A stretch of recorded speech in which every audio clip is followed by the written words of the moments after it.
All right, let's talk about one of the most powerful, but honestly, most confusing parts of SEO, internal linking. If you stick with me, I promise you'll leave with a super clear game plan to get your content organized, build some serious authority, and yeah, finally start climbing those search rankings. Does this look familiar? You've been pumping out amazing content, but the links between all your articles are, well, they're kind of all over the place, like a giant tangled ball of yarn. Hey, you're not alone. So many people struggle with this. But don't you worry, we are about to untangle that mess for good. So why do we even need to bother with this? Well, there are three huge reasons. First, a smart linking structure is basically you telling Google, hey, over here, I'm an expert on this topic. That's what we call topical authority. Second, it makes life so much easier for your readers, guiding them from one piece of great content to the next. And third, you put those two things together, and what do you get? A massive boost for your SEO. It's a win-win-win. So here's our game plan for today. We're going to start with the essential hub and spoke model. Then we'll level up with some pro strategies. I'll share the one golden rule you can never, ever forget. We'll touch on a few quick technical tips and then wrap it all up with the single most important takeaway. Ready? Let's do it. Okay, first things first, let's build a solid foundation. This all starts with something called the topic cluster, or as you might have heard it, the hub and spoke model.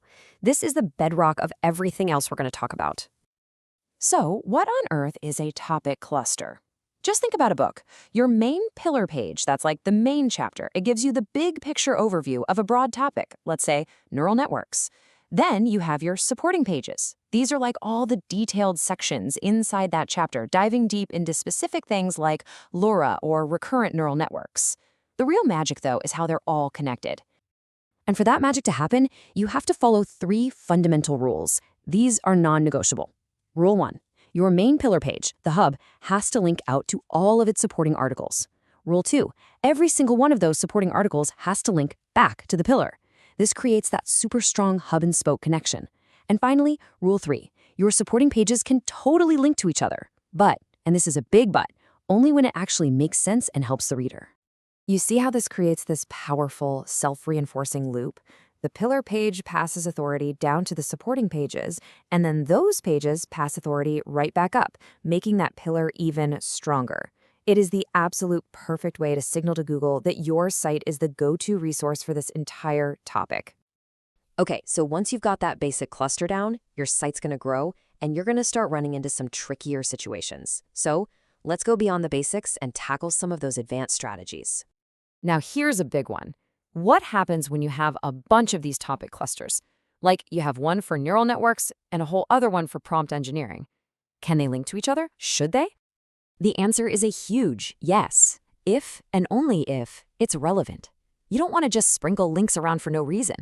But look, if you're on your main neural networks page and you start talking about how to control these models, it makes perfect sense to link over to your article on prompt techniques. That kind of smart cross-linking shows Google you have an even deeper understanding of how all these topics relate. All right, next up.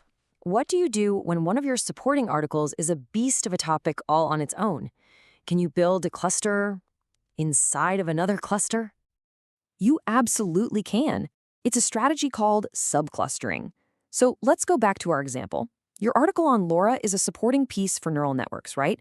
But maybe it's getting super long. Well, you can create a new, even more specific Tier 2 article all about LoRa hyperparameters. This new piece links up to LoRa, which then links up to the main pillar. See, we're going deep. And the benefits of doing this? Oh, they are fantastic. First, you're signaling maximum expertise. You're not just an expert on the big topic, you know the tiny, nitty-gritty details. Second, this lets you target those super specific, long-tail keywords that are way easier to rank for. And finally, you're creating an incredible experience for users who have very specific questions. Okay, I know, with all these rules and different strategies, things can start to feel a little complicated. But honestly, it all comes down to one simple, incredibly powerful idea. It all boils down to this: only link when it adds value for the user. This right here is your ultimate North Star. It's the tiebreaker for every single linking decision you will ever have to make. If the link doesn't genuinely help the person reading the page, just don't add it. Simple as that. And look at the difference it makes. When you follow that rule, you get beautiful contextual linking. It sends crystal clear signals to Google, it concentrates your website's power, and it creates a smooth journey for your users. When you ignore it, you get link clutter. It confuses Google, waters down your authority, and just creates a messy, frustrating experience. The choice is pretty obvious, right?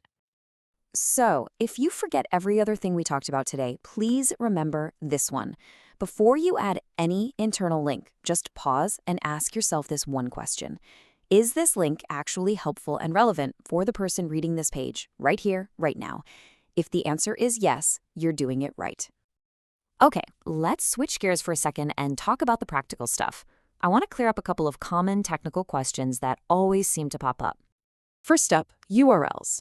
So many people tie themselves in knots trying to create these complicated folder structures in their URLs, like site.com/topic/subtopic/article. I've got great news for you. You don't have to do that anymore. A simple, flat structure is totally, completely fine. And why is that? Because Google is so much smarter than it used to be. It doesn't need to look at the URL path to understand your site structure. It's looking at the connections, the web of links you create between your pages. That semantic linking is a way more powerful signal than a few slashes in a URL. And hey, if you happen to be a WordPress user, here's a really smart, simple way to set this all up. Use a WordPress page for your big, static, top-level content. Then use posts for all of your pillar and supporting articles, because those are the things you'll be updating more often. This creates a really clean, SEO-friendly structure right out of the box. Phew, we have covered a lot of ground here, haven't we? From the basic hub and spoke all the way to subclustering and technical setups. So let's bring it all home and boil it down to the one final message you need to remember. Here it is. At the end of the day, your goal isn't just to make Google happy. Your main goal is to create a better, more helpful experience for your human readers. So avoid random pointless links. Instead, start thinking of every single link as a deliberate, strategic choice, a crucial piece of your website's architecture. It's all about being intentional. So, there you go. The blueprint for building a powerful, authoritative content machine is now in your hands.